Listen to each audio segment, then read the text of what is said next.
മാങ്ങ 3 kilo 100, 4 kilo 100. വണ്ടിക്കാർ മത്സരിച്ചങ്ങ് വിൽക്കുക. കേട്ടപാടെ അച്ഛൻ 100 രൂപ എടുത്തങ്ങ് വീശി 4 കിലോ തന്നെ മേടിച്ചു. എന്തിനാ അച്ഛൻ ഇത്രയും മാങ്ങാന്ന്? ഞാൻ പിള്ളേർക്ക് കൊടുക്കുഞ്ഞേ, നല്ലതാന്ന് അച്ഛൻ. ഓ, ഇതെല്ലാം മരുന്നടിച്ചത് അച്ഛാന്ന് ഞാനും. അപ്പം നീ പിള്ളേർക്ക് കൊടുക്കുന്ന ആപ്പിളും മുന്തിരിയൊക്കെ നീ നട്ടതാണോടി എന്ന് അച്ഛനൊരു ചോദ്യം. എൻ്റെ ഉത്തരം മുട്ടിക്കുന്ന ചോദ്യം അച്ഛനാ ചോദിച്ചത്. അച്ഛനെ കുറ്റം പറയാൻ പറ്റില്ല. കാരണം മാങ്ങയാളൊരു കേമനാണ്. മാങ്ങയിൽ അടങ്ങിയിട്ടുള്ള വൈറ്റമിൻസും മിനറൽസും കുഞ്ഞുങ്ങൾക്ക് ഒരുപാട് ഗുണങ്ങൾ നൽകും. മാങ്ങയിലുള്ള വൈറ്റമിൻ സി രോഗപ്രതിരോധ ശേഷി വർദ്ധിപ്പിക്കും. വൈറ്റമിൻ എ കണ്ണിൻ്റെ ആരോഗ്യവും നിലനിർത്തും. ഇതിലുള്ള ആൻറ്റി ഓക്സിഡൻസ് ചർമ്മാരോഗ്യവും നിലനിർത്തും. കൂടാതെ ഇതിൽ ധാരാളം ഫൈബറും അടങ്ങിയിട്ടുണ്ട്. ഇത്രയൊക്കെ ഉള്ളപ്പോൾ ഇത്തിരി മാങ്ങ കുഞ്ഞിന് കൊടുക്കാം അല്ലേ?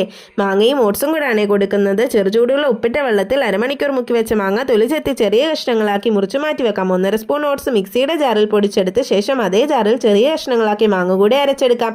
1 കപ്പ് വെള്ളത്തിൽ പൊടിച്ചെടുത്ത ഓട്സും 1 സ്പൂൺ പനങ്കൽക്കണ്ണം കുറുക്കിയും ചേർത്ത് നന്നായി കുറുക്കിയെടുക്കാം. ഓട്സ് കുറുകി വരുമ്പോൾ മാങ്ങ അരച്ചതും ചേർത്ത് ഇളക്കി കുറുക്കിയെടുക്കാം. ചൂടാറുമ്പോൾ കുറേശ്ശെയായി കുഞ്ഞിന് കോരിക്കൊടുക്കാം. വയറ് നിറഞ്ഞാൽ അവളും ഹാപ്പി, ഞാനും ഹാപ്പി.